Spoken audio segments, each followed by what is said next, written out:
Joining us once again for the interview is Senator Amy Klobuchar of Minnesota. Senator, thank you for coming in and talking to me in person. I'm really happy to have you here. Yes. I also find you to be one of the people who I most enjoy talking to on television about politics, and that has been true since I first met you. Thank you. I think I was on your show early on. I would go on every Halloween. Yeah, we did a few when no one else a few cat ears things. Yes, well, many costumes.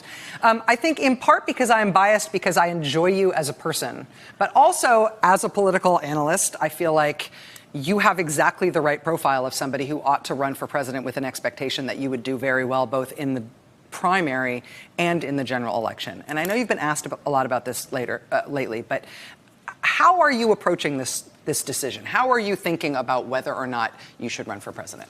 Well, first of all, I just got off an election, and I led a ticket where we, as you know, had 2 U.S. Senate seats, 1 governor's race, state house, and a bunch of congressional races in a state that Donald Trump almost won. It was about a little over a point difference. And so that was my first obligation. So I had to get that done. You won by 24 points. I did, but I had a ticket that I had to get through. Yeah. Someone said it wasn't just on my shoulders, it was on my back. And it was really important to win those races. So we did that, and I helped some of my colleagues around the country. So now I am looking at this, but I think things you have to consider when you look at this daunting decision is, first of all, do you want to be president? You have to think about who can win.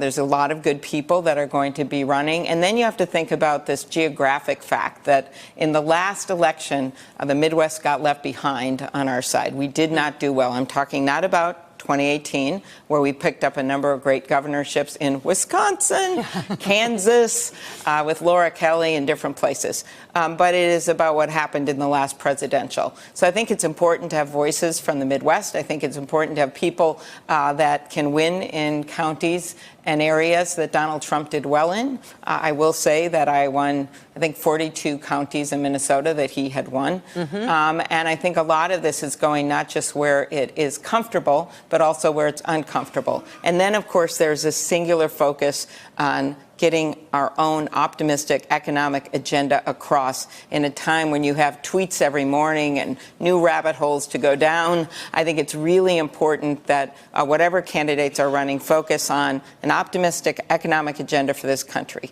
At the same time, we protect our democracy. And the last time I checked, Democrats can do 2 things at once. And it sounds like you want Democrats to do that. I don't hear you saying, I'm the best Democrat to do that. But from the way you're talking about it, I mean, if that's going to be the agenda, if that's the way to win, both geographically and in terms of the message, then why shouldn't it be you?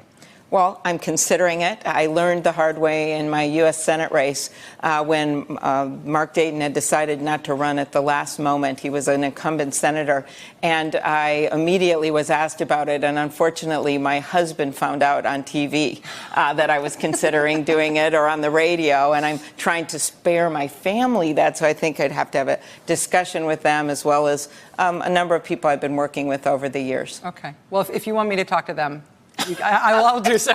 Senator. All right. Well, this is great. Senator, I have one last question that I want to ask you about that is on a policy matter. Okay. And I want to ask you this as a former prosecutor and also as a senator who's on the Judiciary Committee. And it concerns an issue that is it's a crime issue, but it now relates to a Trump cabinet secretary as well. And it's the Jeffrey Epstein case. Oh, in Florida, yes. Yes. So there's this Florida case involving Jeffrey Epstein. The current labor secretary, Alex Acosta, was the U.S. attorney when that case came forward in Florida. And the Miami Herald has just done this incredible expose. He gave Jeffrey Epstein a plea deal that resulted in having federal immunity after a 53-page federal indictment has been drawn up against him on child rape and child molestation and all these things. Gave him a plea deal that gave him federal immunity, gave all of his potential co-conspirators immunity as well. And the guy ended up pleading to 2 state charges, doing 13 months in a private wing of the county jail with his own guards, and he got to go home 12 hours a day for 6 days a week.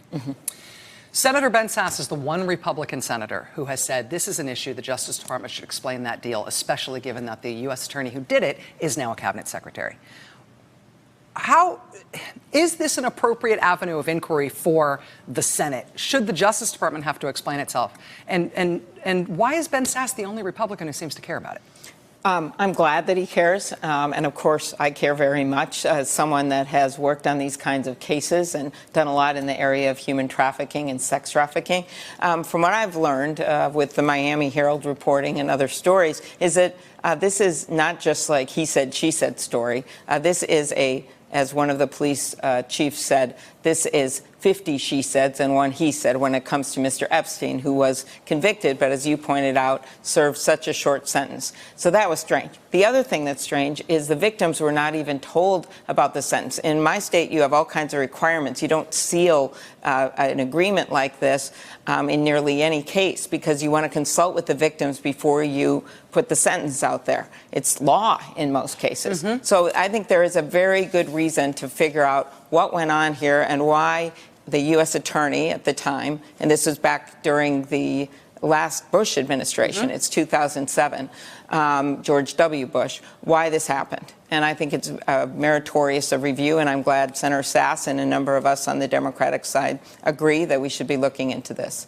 Senator Amy Klobuchar, one of the most pragmatic senators in the U.S. Well, that's because in the U.S. Congress. Common ground, the only way you can get to higher ground. And that's what we need to do as a country. Well, we just haven't been doing that lately, except at the George H.W. Bush funeral. We did it for 2 hours, and that was good. Senator Klobuchar, thank you for being here. Okay, thank you. When you make a decision, you let me know. All right, thank you. That does it for us tonight. We will see you again tomorrow. Now it's time for the last word with Lawrence O'Donnell. Lawrence, I'm sorry I ate a minute.